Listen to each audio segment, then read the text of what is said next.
This video is for you if you feel like your life has never been in your control, you've never had self-agency, you've never been able to make your own decisions or lead your own life or defend yourself or stand up for yourself. And if every single time you're like right there, you're making these life changes to cross over into that other mindset, something keeps pulling you back and you have to start over from square one time and time again. These are the effects of trauma and the disorganized thinking and lifestyle habits that come of it. It looks a lot like ADHD at times because it can actually diminish activity in the prefrontal cortex, which is the part of the brain that is mainly defective in people with ADHD. The beta waves, which are primarily active in the prefrontal cortex, end up being suppressed, and then you have a higher activity of theta waves, which are, further in the back of your mind, closer to the brainstem and the occipital lobe. Now, in order to save you all of the technical jargon, let's imagine your brain is made of glass. Trauma smashes it into bits and pieces, and what happens is you have disorganized thinking, disorganized executive functioning, memories, thoughts, feelings, they're all fragmented, they're all separated, and you have many different parts of yourself that take over in all of these different regions of the brain, and they're not communicating anymore. Normally, the brain is a collection of intercommunicative parts that regulate information.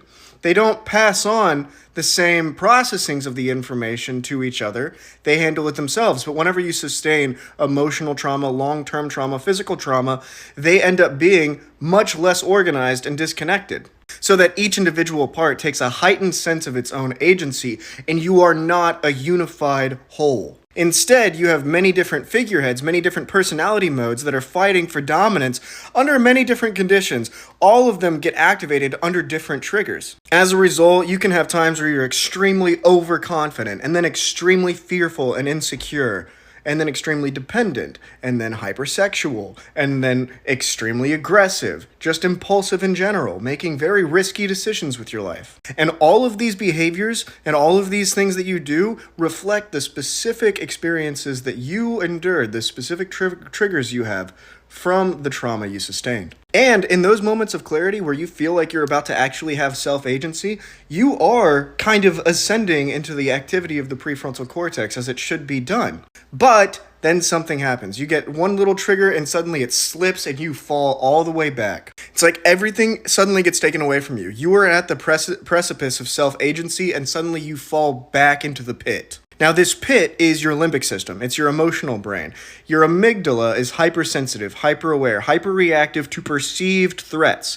So you saw something, or you heard something, or you even thought of something that triggered you, and suddenly it flares up. It takes control of the thalamus, the control center of the mind, and it signals an alarm saying that there's something wrong, and that triggers this entire bodily response, tightening of the chest, vasoconstriction, higher heart rate, adrenaline pumping. Now, how do you fix this? There are many, many methods that you can use to fix this. You're going to have to use a number of them. So first, I'm going to say if you have access to mental health care, if you have access to a psychiatrist, a therapist, you can afford them, go to them and see about EMDR therapy and electroencephalographic therapy, EEG therapy. Those are the two things that you really, really, really want to save for a psychiatrist. You don't want to do that without a professional present. Now, all of the other methods you can do with a psychiatrist and a therapist, but you also are able to access them without those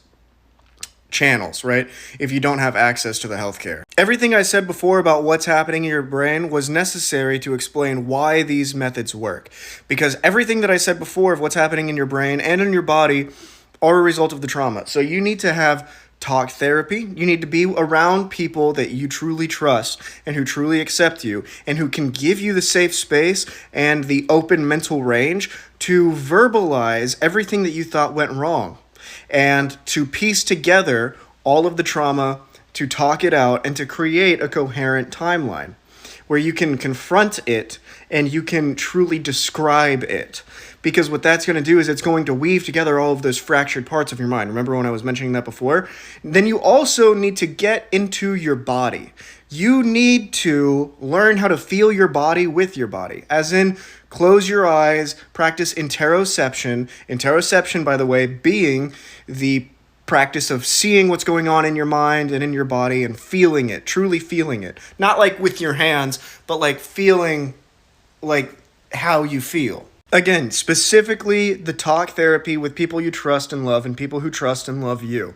Being around them already is going to do so much for you, but being able to put words to the feelings and the experiences and having time to create that whole mental image will give you the ability to truly fully process it instead of it controlling you from the different regions of the darkened parts of your mind. And then for the body, you want to do stuff that really allows you to feel it, use it, balance on it, see all the different relations to all the different, arm lengths, leg lengths, and angles of the arms versus the torso, and so on and so forth. So stuff like yoga and dancing.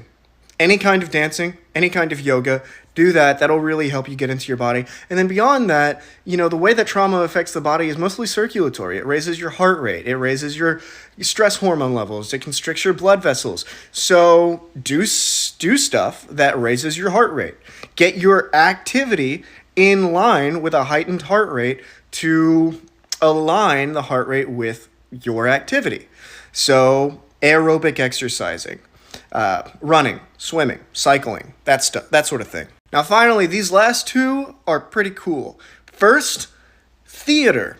Believe it or not, theater, acting, is so good for your mental health. Especially if you have been traumatized, it really lets you get out of your skin and embrace all of the different woes in life. Acting, screenplay, theater in general, these things encapsulate the human condition, and they display the feelings, the raw emotions that we've got in such pure forms.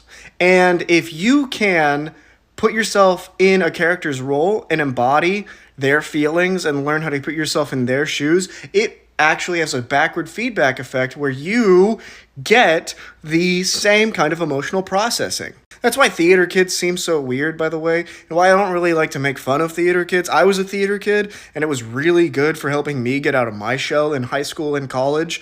A lot of the times, what attracts theater kids to theater is a lack of attention. It's some kind of sustained trauma, CPTSD, or just anxiety, and theater actually really helps them get a grip on that and cope with it. Now, the last method for overcoming your trauma, I saved the best for last, is mix between acting and directing. Now, this last method is actually something that Nathan Fielder uses in his show, Nathan For You. It's part of why he's such a genius. The fact that he never explains that these are valid therapy techniques is just another layer of genius onto that show, because he sells it like they're just the random musings of some extremely cerebral autistic guy, but you can tell he knows psychology because what he's doing is actually a valid method for overcoming anxieties, depression, traumas. And what it is creating settings to familiarize yourself with whatever insecurity or anxiety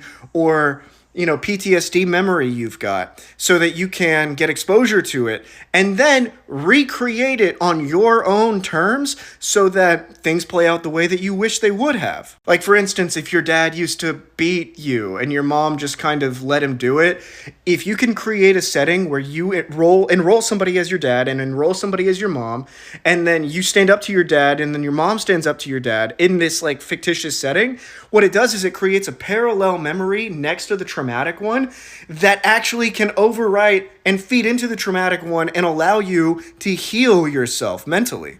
All right, so that's my time. I'm at 9 minutes now. I thank you all so much for being with me up until this point in the video. This is always a very loaded topic. I'm going to send you off with one little thing for homework. Look up IFS, Internal Family Systems, as a therapeutic method.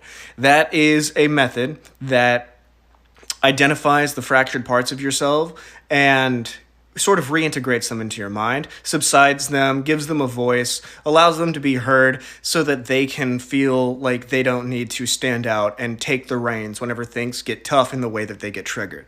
Thank you so much for listening, and again, I hope this helped.